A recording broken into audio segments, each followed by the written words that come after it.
Hi, sir. Are you comfy? Are you comfy? You're such a goober. Good morning, friends. So I am here to kick off another video for you. This one is the next episode in my Black Dagger Brotherhood reaction vlog series.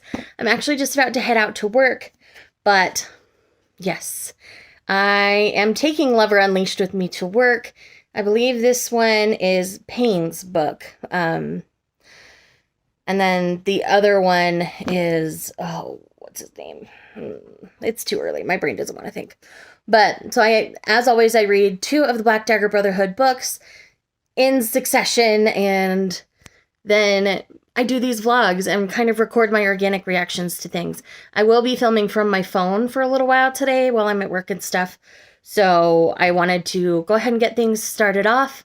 And yeah, so Lover Unleashed is up first. Okay, quick update on Lover Unleashed. So with Lover Unleashed, Payne is Vicious's sister, and it seems she is currently paralyzed. And the only person they can think to help her is Dr. Manny. So I believe it's her romance with Manny is what this book is. So she's basically been oppressed by her mother for hundreds of years. We see, I think, the reason why in the prologue, why her mother got to that point. And Manny is having his own struggles right now. The only thing he cares about is this horse that he bred for horse racing. And the horse has been injured in a race. So Manny's like, save my horse, don't put my horse down, do what I tell you to do, because to him, if he doesn't have this horse, he doesn't have anything. So it's going to be really interesting to see how this one plays out so far. I'm not sure how I'm going to feel about this one. I've never been a huge fan of Manny, and I've been on the fence about Payne as a character. So yeah, I don't know how to feel yet. I'm only like 30 pages in. I've only read the prologue and the first 2 chapters on this one. So clearly I've got a lot more. I'll probably check in at about the 100-page mark. I'm just home for lunch for a minute. So yeah, I'll check in once I've read a little bit more, and we'll let you know more soon. Okay, quick update. I'm now about 100 pages into Lover Unleashed. Manny has completed the surgery, and they've kind of had their moment in her room before she meets up with Wrath and everybody else, and he's basically blowing his top, just thinking about like unbraiding her hair and stuff. And I'm liking their dynamic so far. Her naivete is going to be interesting. It's not obnoxious at this point, but it could become. So it'll be interesting to see how that plays out. But the way Manny's handling everything is really interesting. Clearly he's still dealing with the grief of losing Jane a year ago, but now he hasn't lost Jane, but now he's not going to remember, and it's a thing in a moment. And I'm still at work. That's why my mask is slid over to the side right now. But anyways, I'm still really enjoying this. I'll probably read another 100 pages or so and then check in again. Hi guys, home from work, took a bath, just chilling out. I'm like 170-ish pages into Lover Unleashed, and I feel like I need to talk. So we're getting a lot of Vicious in this book, which I kind of expected because it's Payne's book as well. But I feel like we're getting more Vicious than Payne at this point, and I don't know how I feel about that. Granted, Jane is very involved in what's going on with Payne, so we're also getting a lot of Jane, which is fine, again. And now we're getting a side story with Butch's old partner, Juan, coming into the picture, which I don't know how to feel about. But Manny and Payne. So their dynamic on page is fantastic. I love them on page.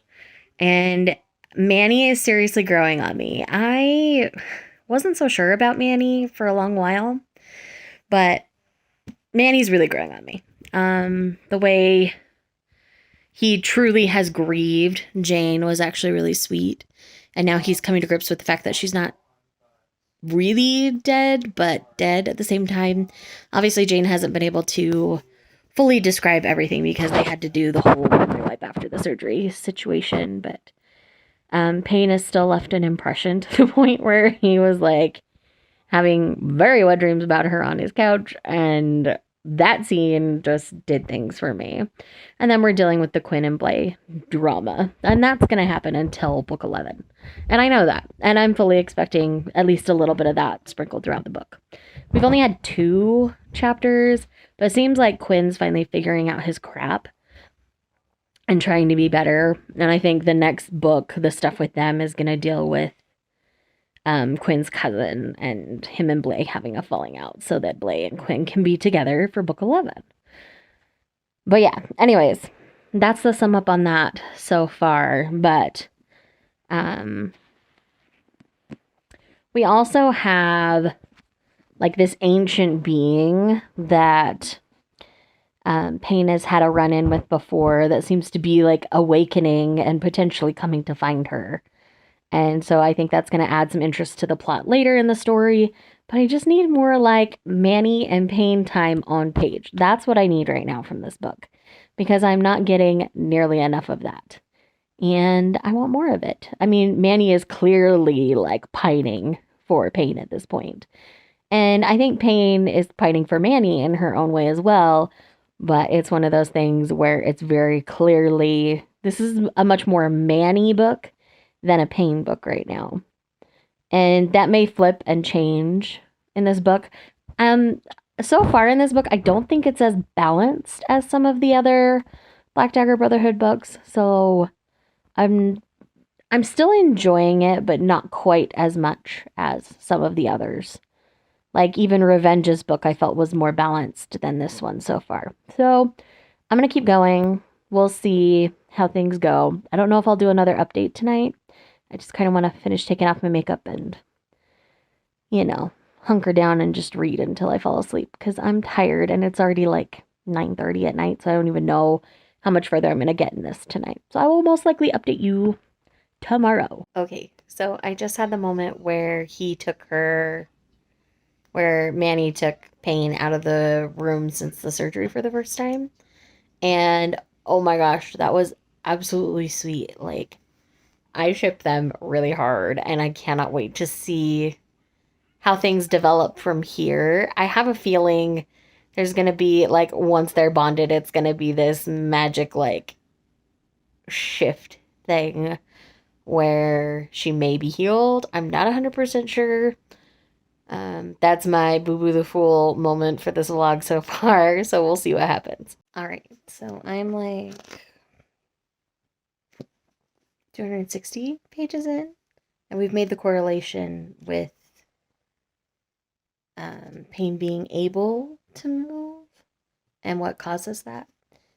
And we need to figure out the full mechanics why, but we know that Manny is definitely involved in the reason, and it's just really interesting and really cool, and I just need more Manny and Payne time for the rest of the book. We've spent too much time with everybody else, and we're dealing with a lot of stuff with Vicious right now too, and I do think that will come to a head in this book. But yeah, anyways, it's just really, I'm intrigued, and I really do like Manny and Payne. I hate that their book is mixed up in other things that I don't love so much. Hi, it's the next day. I'm just chilling at home right now. I'm now 300 pages in to Lover Unleashed. Well, a little over 300, like 315. So we've had the moment where Quinn's come clean with Layla. I'm so ready for a Layla book, by the way. I need a Layla book. He's come clean with Layla about Blay and about how he feels like he's too late. Obviously, he's 2 books from now, so we know that that's not the case. But we're getting a lot of that. We still have a lot of the dynamic going on between Vicious and Jane, which their pairing was always an interesting one to me with the way that was resolved. And so now we've got Vicious acting like an emo teenager and Jane trying to navigate that. And Manny and Payne are amazing. the glowing and the sex. Like, yes, give me all the Manny and Payne. Like, that's who I want more of.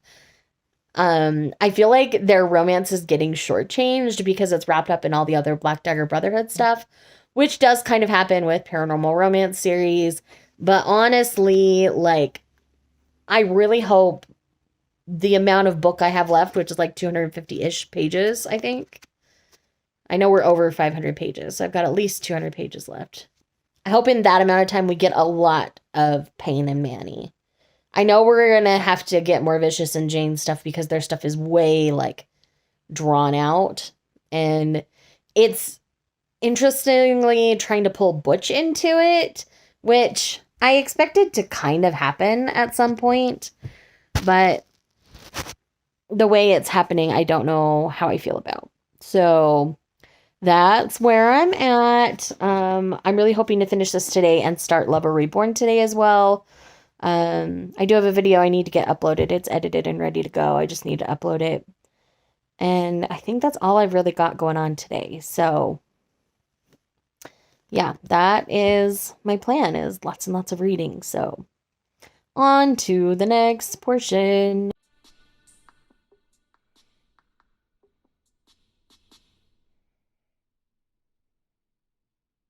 Hi friends, Shayla here.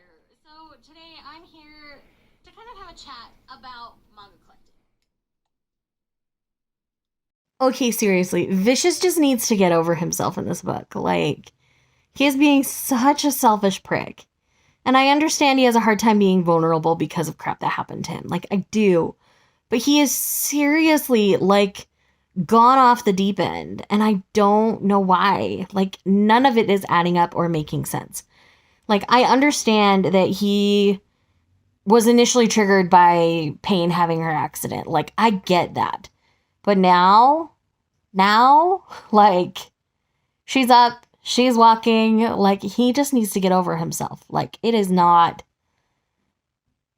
He was getting to that point, and then he just went right back to it. Like, I just... Ugh. But Payne and Manny. Yes. Loving Payne and Manny.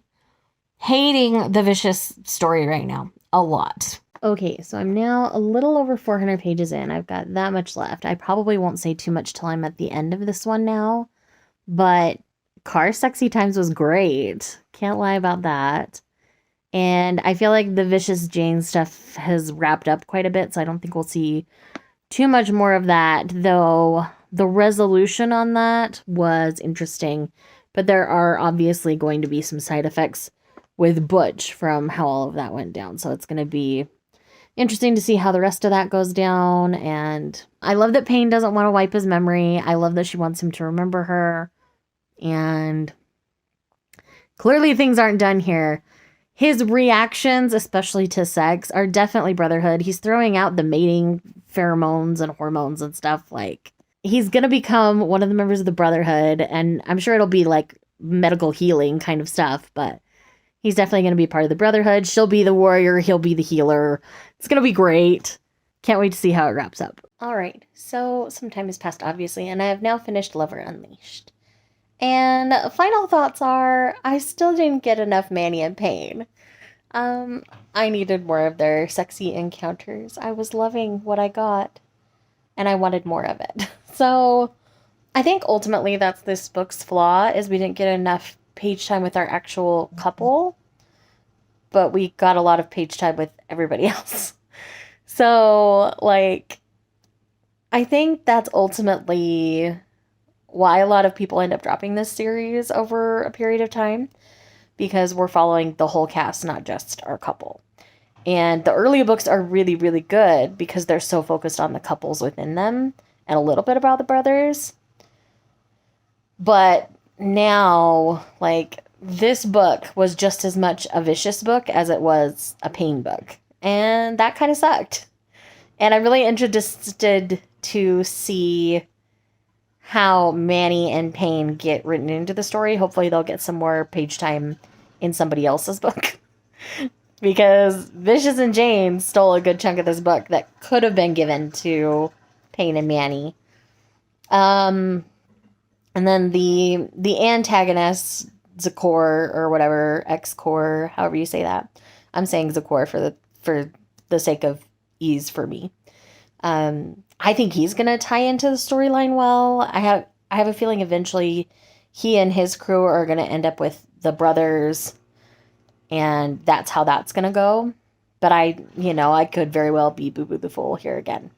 But all in all, this one I'm giving, I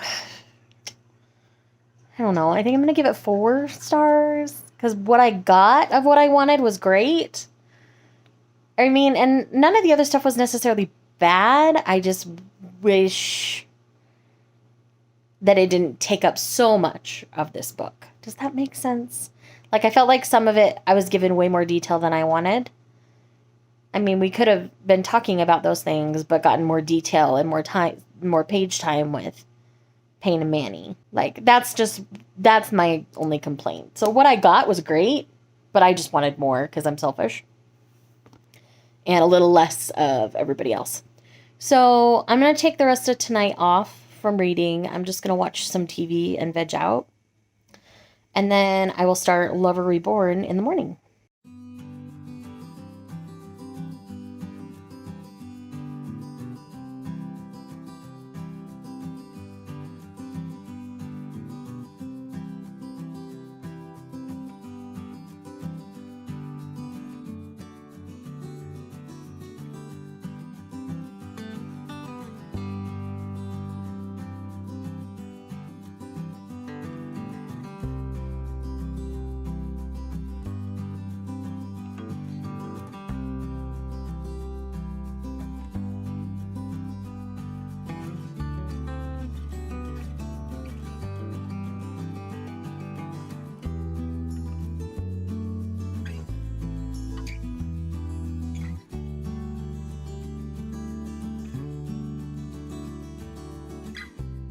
All right, so I've now started Lover Reborn.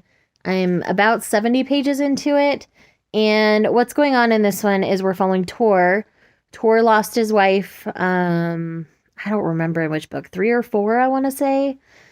Her and their unborn child had died. I don't remember how at the moment. He kind of took off, lost his way. A fallen angel named Lassiter came back, brought him back to the Brotherhood for John's book. And we're getting a lot of John and Zex already, but, John's basically his son, so I get that. And then we've got, that's the biggest thing going on right now, is we have Zex's mother called No One. I have a feeling she has an actual other name, but that's what she's going by right now. And I see Lassiter trying to play matchmaker in a sense, so I wonder how it's all going to go down. I've heard a lot of people have very mixed feelings about this particular book in the series, so I'm interested to see where I'm going to fall with it. Right now, I'm kind of in the middle. Zex is getting all feminist for no reason, and, I struggle with that in general in books, let alone with Zex doing it personally. And then we've got, I'm sure we'll have more Quinn and Blaze stuff in here. We haven't gotten too much of that yet. We got quite a bit of that in the previous book. But we haven't seen Manny and Payne at all, and I'm a little mad about it, because I'd like to see them. Maybe this was all, I don't know. But yeah, anyway, so it's going to be interesting to see how things all play out there. And yeah, that's kind of all I've got to say for this particular clip. And yeah, when I read more, I'll come back. All right, so I'm actually going to be going live to do some reading on YouTube and join you guys because I want to focus on this book, but my attention span has been all over the place. So doing the live streams actually helps me focus a lot. So that's what I'm going to be doing here. So I'm only about 100 pages in. I want to be a lot further in this today. And I've got about 2.5 hours till Steve gets home. So I think I'm going to be doing the live stream for at least 2 hours, maybe longer. We'll see what happens. But anyways, yeah, I'm very much looking forward to diving into this a little bit more because I really I'm really intrigued at this point because clearly no one and Tor have met in the past because of his association with Zex and everything that we find out about in book 8. This is book 10. And so now now no one's living in the house. I think her real name's Autumn. I don't remember. But anyways, there's chemistry because he just walked into the pool and she was there bathing naked because just enjoying the water. And she usually keeps herself like robed and covered and stuff. And it's really interesting. So I'm really interested to see how this is going to play out. I know a lot of people aren't the happiest about this pairing because of how he mourned over Wellesley and stuff. So we'll just see what happens. Okay, so I'm still doing the live stream. I had Izzy join me, so there's Izzy. But anyways, I've gone through like the first portion of this book, so we're now entering summer, and because of that, we're dealing with the fact that Tor has to own up to the fact that Wellesley is gone and he needs to move on. So it's dealing with grief in a interesting way. I wouldn't say it's the best way at this point, but it's basically forcing him to move on in a way so that Wellesley can find peace because he's holding on to her. So it's really interesting to see the way that J.R. Ward chose to approach this. Again, I'm not sure if I agree with it, only because I'm not sure that would be my personal choice.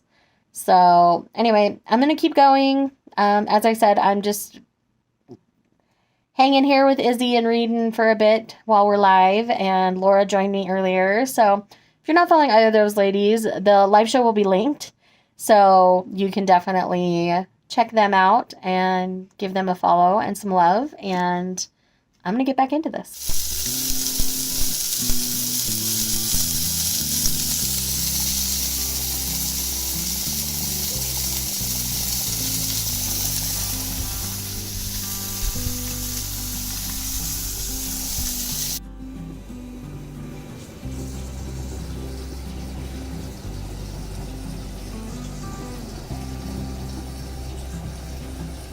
So we have reached late evening, and I am now halfway through Lover Reborn, feeling really good about being halfway through. I really enjoyed that last section of the book. We actually get a lot of time with Noah and Tor. The John and Zex drama has kind of dissipated, and I'm starting to really enjoy their dynamic. They're both helping each other heal in a way, which is actually really nice to see. And I know a lot of people have a lot of hate for this book, but right now I'm really enjoying it. So I am halfway through, so something must go really bad in the latter half, because right now it's feeling like a Black Dagger Brotherhood book, and I'm enjoying it. So it's going to be really interesting to see how I feel about the second half. I don't think I'm going to check in again tonight, but I'm going to read as far as I can. And yeah, I'll check in with you guys tomorrow. Okay, so the bro movie moment was like so good. I laughed so hard through all of that. And I love that they watched The Princess Bride. It makes my heart happy.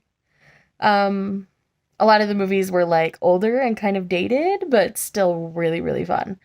So yeah, anyway. But yeah, Lassiter I really like. He's been a good addition to the cast.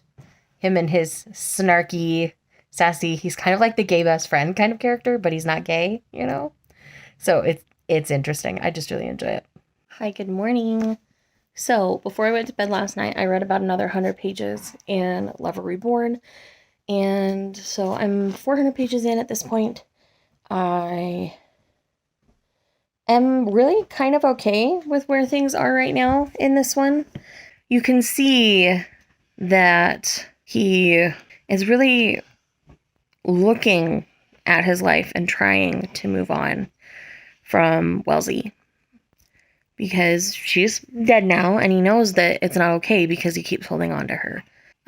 So he found a way of coping just by being intimate with no one, and that was interesting. The other thing is no one has a name now. He's named her Autumn. And the way that all came about was actually really, really sweet. I like the reason for choosing Autumn. That made my heart go pitter-patter. And let's see, what else did I want to say? I can see how we're leading into the next book for Quinn and Blay. Like, things are definitely changing and afoot with them, so I'm ready for that. And so, yeah. I will stop if I need to, but otherwise I'm just going to plow through because I really want to get this video up for you guys today. It is Halloween, so I thought a vampire reading vlog would be kind of fun. So that's kind of the plan here. It's going to be like, once they really like cross that line and go into like Tor and Autumn having sex, like that was really interesting the way that all came about. And I think him revisiting his home was smart. His home with Wellesley that he hasn't been in since she passed. Like, everything was left the way it was. And yeah, I think it's just smart the way J.R. Ward's going about that aspect of the plot. But, you know, using Autumn as a fill-in kind of felt weird initially. But the way things are developing and how much time has passed makes that feel a little better for me. So yeah, it's going to be... I'm intrigued. I also like that Autumn and Zex are getting reacquainted. Like, that works really well for me. I really like the way their relationship is developing. It's really sweet, and I'm really looking forward to the next part of the book. Okay, so I suspected at some point Autumn was going to come into her needing in this book, but that moment where he has to confront it and Lassiter's there, like, I was just so sad because, like, I understand he's scared, but his reaction is crazy extreme right now.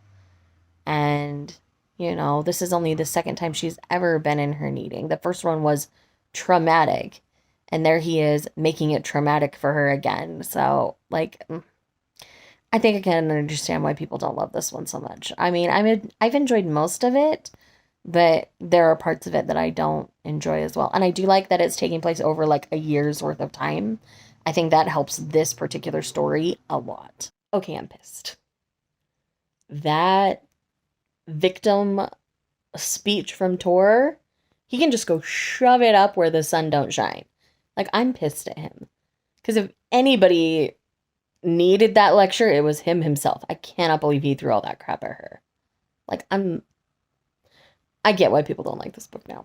For that alone, like, it's already going to get a lower rating than it already was. Because that was below the belt. That was awful. I'm a little bit stunned J.R. Ward even put it in the book, honestly. But man, wow. All I can say is wow. Okay, this fade ceremony crap is not fair. I'm too emotional for this. It's just not fair. Okay, friends, I've now finished Lover Reborn. So with Lover Reborn, I'm giving this 3 stars, which is my lowest rated Black Dagger Brotherhood to date. And the reason for that being is there were some really not okay things that happened in anger, and I just couldn't get behind those decisions. I understand that air needed to be cleared, but there's a lot healthier ways of doing that than the way that J.R. Ward chose to do that. And because of that, I can't fully give this a higher rating. There was a lot of good, especially towards the very end of this novel, that ended up happening. The way the whole fade ceremony went down was really sweet and really nice, and I really enjoyed that.